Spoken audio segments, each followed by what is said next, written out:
네, 여러분 안녕하세요. 뉴스입니다.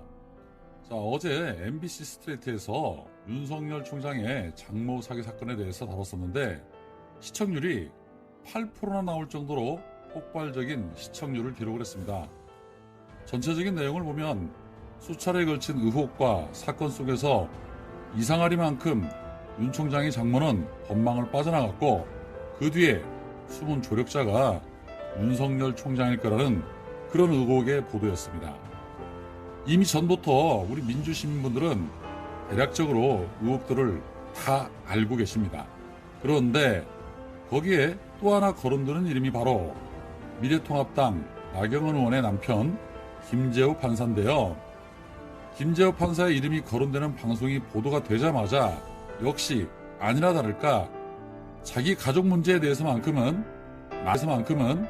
만렙의 방어력을 구사하는 이 나경원 의원이 페이스북에 이런 글을 올렸습니다.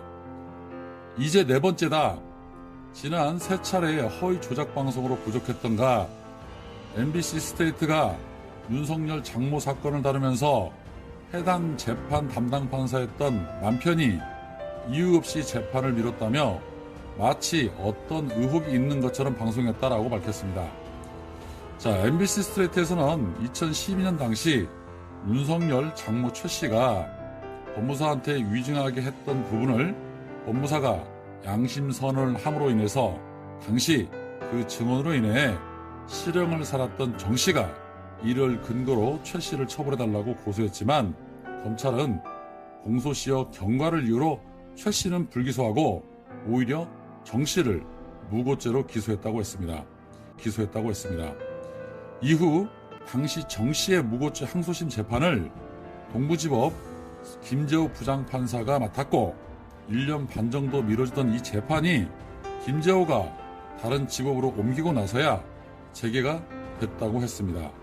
그러면서 충분한 이유도 없이 계속 미뤄졌다는 것은 고소인 측도 윤석열의 장모 측도 똑같이 인정하는 부분이라며 이유 없이 재판이 1년 반씩 미뤄진 부분에 대해서 의혹을 제기를 했었습니다.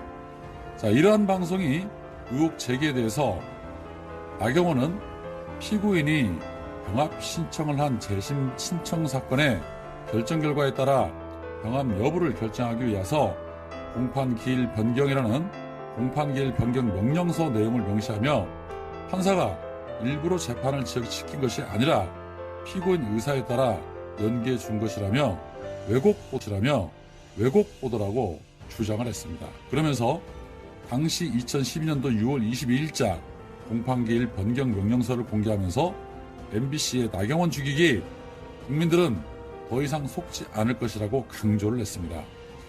네, 참 아이러니한 게 있습니다.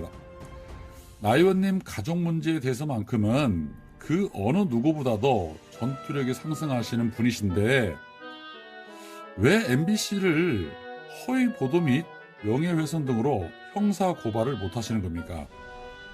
법에 대해서는 두 부부가 법 공부하신 분들이라 얼마든지 법적 절차에 따라서 고발하시면 될 텐데 고발은 못하시고 개인 기자에게만 민사소송을 하시는 겁니까? 일반 국민들은 오히려 그런 방어력에 더 납득이 안 되고요. 이게 우연인지 악연인지 모르겠지만 하필 왜 그 판사가 남편분이셨을까요? 우연이라고 하기에는 의심을 살 수 있는 대목이라는 겁니다. 고소인도 피고인도 이해를 못하는 재판 연기, 그것도 1년 반씩이나 묵혀둔 사건을 재판관이 바뀌자마자 재판이 진행이 되었다는 건 그 누가 보더라도 이상한 부분 아닙니까?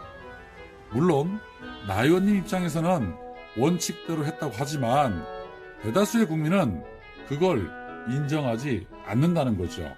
과연 그 사건이 윤석열 총장의 장모가 아니었더라도 김재호 판사는 그렇게 일처리를 했을까요? 라는 게 국민들의 일반적이고 상식적인 생각이라는 겁니다. 자, 일반 국민들에게 절대 일어날 수 없는 그런 비상식적인 일들이 생기니까 당연히 의혹과 의심을 해볼 수밖에 없다라는 겁니다. 나 의원님, 그러지 마시고 법대로 한번 해보시는 거 어떻습니까? MBC가 이렇게 계속 허위 방송한다고만 하지 마시고 적극적으로 대처를 하는 게 법조인의 자세가 아닐까 싶습니다. 그런데 과연 하실 수 있을까요? 글쎄요. 11번의 고발에도 소환조차 되지 않는 나경원의 능력에 국민들이 감탄을 금치 못하고 있습니다. 정말 나 의원님 대단하신 분이십니다. 오늘은 여기까지입니다. 고맙습니다.